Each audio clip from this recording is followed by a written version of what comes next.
Hey, Brenda. I passed by your house earlier, but the light was not on yet. Aren't you home yet? It's almost time to get dinner ready, isn't it? Oh, hello, Mother. I'm so sorry, my business meeting went a little over time. I should get home in a bit. Huh? A meeting? Again? I'm really sorry. I am the manager of the section, so... Oh, is that so? For someone who's only finished high school. You're acting like the big bad businesswoman, huh? No, I didn't mean it that way. Must really not be a major company to assign a high school graduate to a managerial position. That's another reason why you became a housewife that can't even cook. Not to worry, I prepared dinner before I left this morning. Prepared? This morning? So you're serving my Brad pre-prepared dinner? Not fresh? Whenever we think we both might be late, I prepare something in the morning or the night before. And when Brad gets back early, he makes dinner. Brenda, am I hearing you right? Uh-huh? Did I say something strange? How could you take care of your husband so half-heartedly? Half-heartedly? I've told you this a million times. Although you're working, you must not forget the responsibilities of a housewife. I think I'm doing a pretty good job. Making Brad cook dinner does not sound like you're doing a good job. As a wife, you are disqualified in my book. I really can't help that. We're both working, as you know. And Brad understands the burden of working and doing housework. That's why we share the chores equally. Besides, Brad loves to cook. Huh? Brad? He never stood in the kitchen when he was living at home. Well, apparently when he started living alone, he also started cooking and now enjoys it. Obvious, isn't it? He's just holding back because you're acting like such a busy businesswoman. I really don't think that's it. I'm sure that's it. And another thing. When Brad was born, I worked the first 3 years. Did you know that? And even during those 3 years, I was the top sales rep. However, unlike you, I did all the household chores myself. I made dinner every night and even prepared my husband's lunch every morning. But after 3 years, I wanted to focus on motherhood, so I quit my job. Although they insisted that I stay on, they didn't want to lose such a highly competent employee, you know? Yes, I heard that part from Brad. If you're going to be this super successful businesswoman, you should be able to handle both work and domestic with equal gusto. I'm not really trying to be some super successful businesswoman, as he put it. Well, you sure do act like it. Huh. Right. Anyways, I recommend that you use me as your role model going forward. If you can't do that, well, you should just quit your job. Hello, Brenda. So, you finally took my advice. Hello, Mother. What's this about? I heard you quit your job. Huh?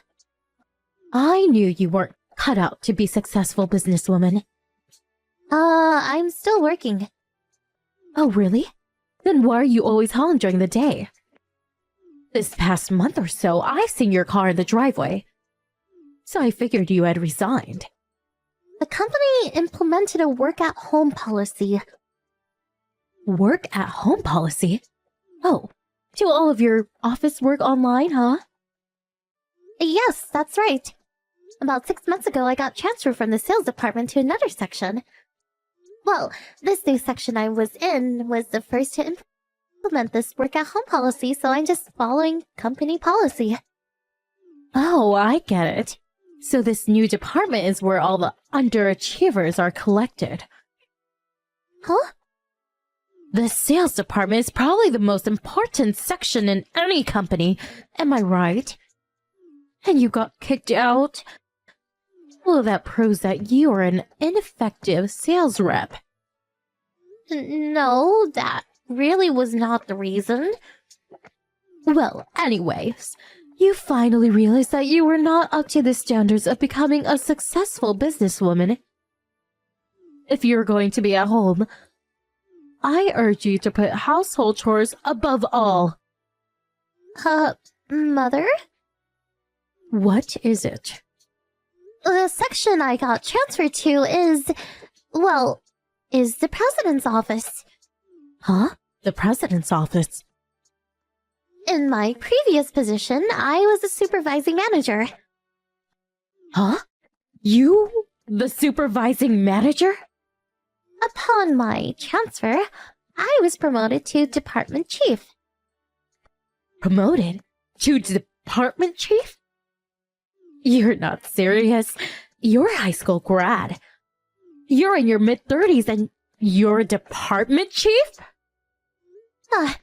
You always seem to perceive everything I do according to academic achievement, but I took all the necessary credentials and business qualifications in order to get where I am. And the company rewarded me for my efforts.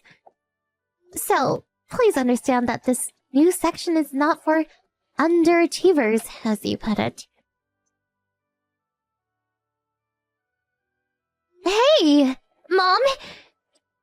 You came into my office at home, didn't you?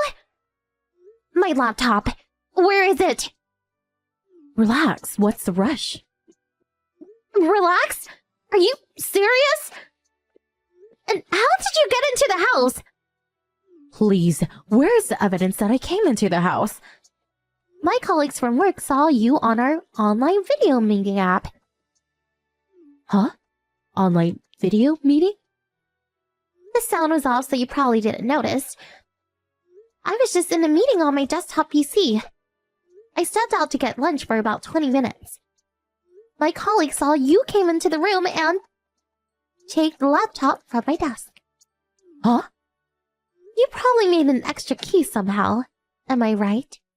Anyways, please bring that laptop back. It's got important files in it. I have no idea what you're talking about. Didn't I just say there were plenty of witnesses? I need it back right away! What are you so worked up about?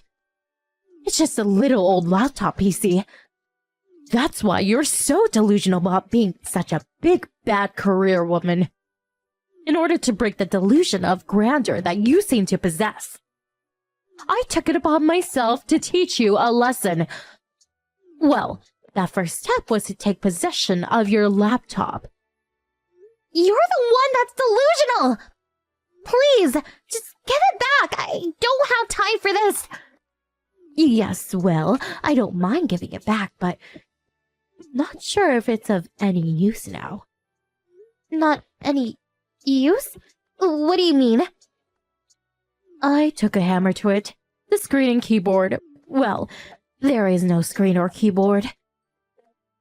What the hell did you do? I had to do it.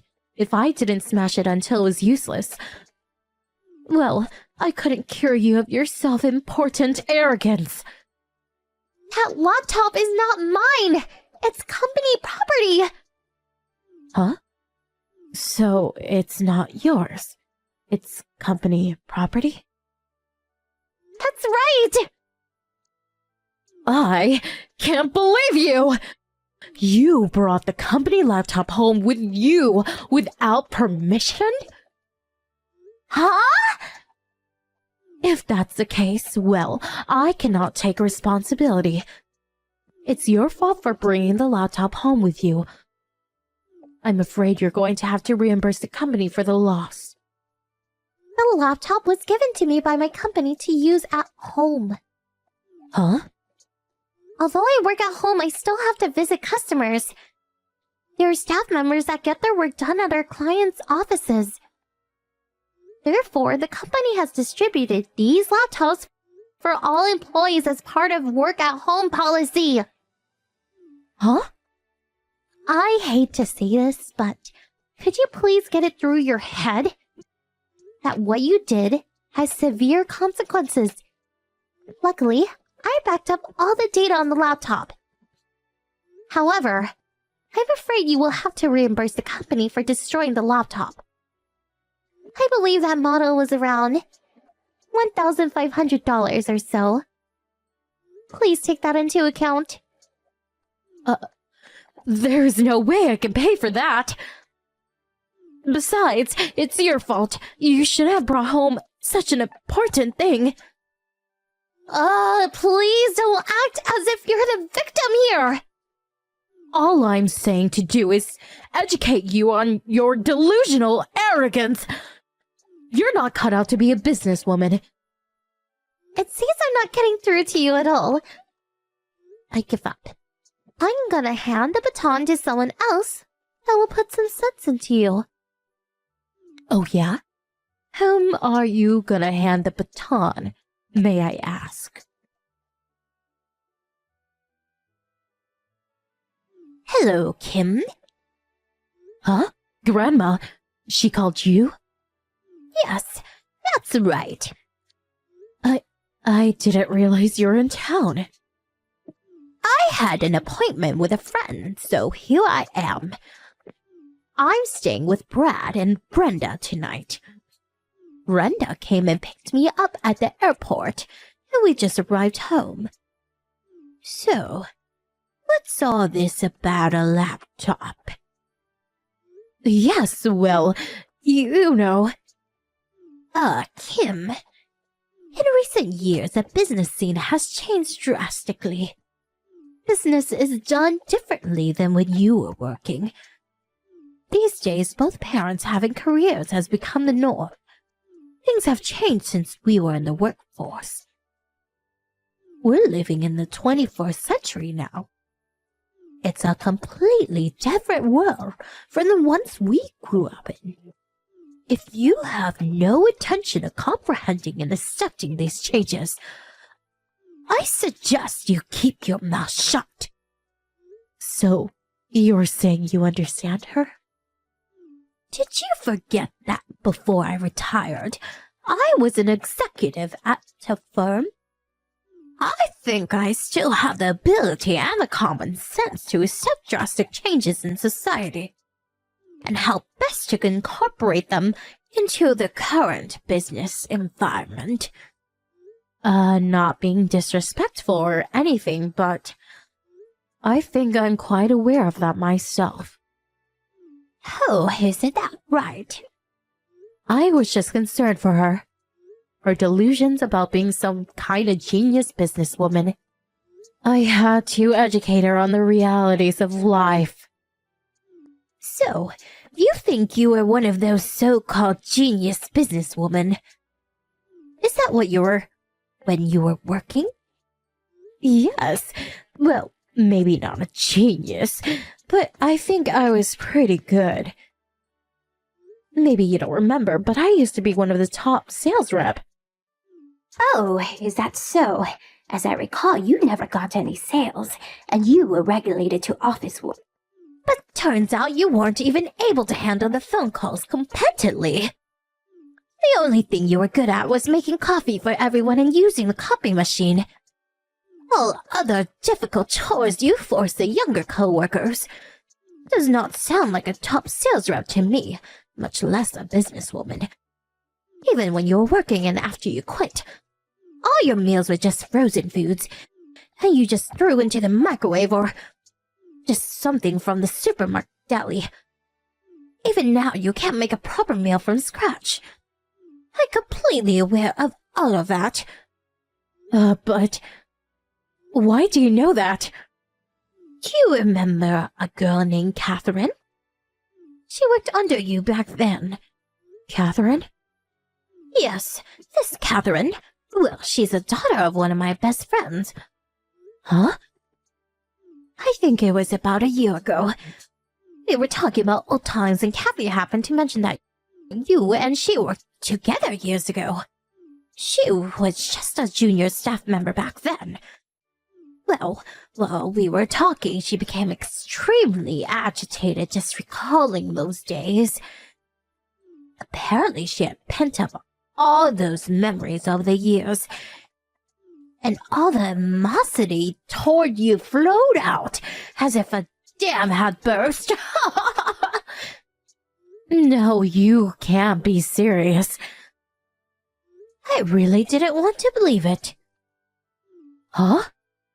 I hear from Brad you and your husband are still serving frozen foods or cheap ready-made meals. My husband? And Brad? I suppose you were trying to hide it, but they knew. They didn't say anything knowing you'd probably be furious. With your obsessive pride and all. In other words, you weren't fooling them one bit. You're not serious. If you're going to be proud of your so-called achievements, the least you could have done is to get some sort of qualification like Brenda has done over the years. How could you? Well, maybe it's our fault for letting you go on like this for years. But I think you went a little too far with this laptop fiasco, causing such a burden on her company. But, please, grandmother. Anyway, I'm headed over there right now. We need to talk about me moving in with you. Huh? Move in? My grandmother eventually moved in with my mother-in-law, and she kept a close eye on her.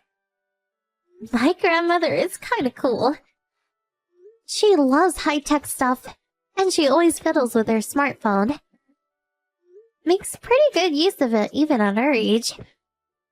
On the other hand, my mother-in-law has an inferiority complex towards Grandma. Apparently, she didn't like that I was turning out to be just like her as I advanced my career. After the line conversation, she headed straight over to my mother-in-law's house and all her harassment toward me came to light, and it was decided that she would live with her son for the foreseeable future. After a month or so, she moved in. I hear she got a part-time job to reimburse me for the damaged laptop. She hasn't worked in a while, so I hear she's having a hell of a time. And on top of that, when she gets home, she has to deal with my super grandma.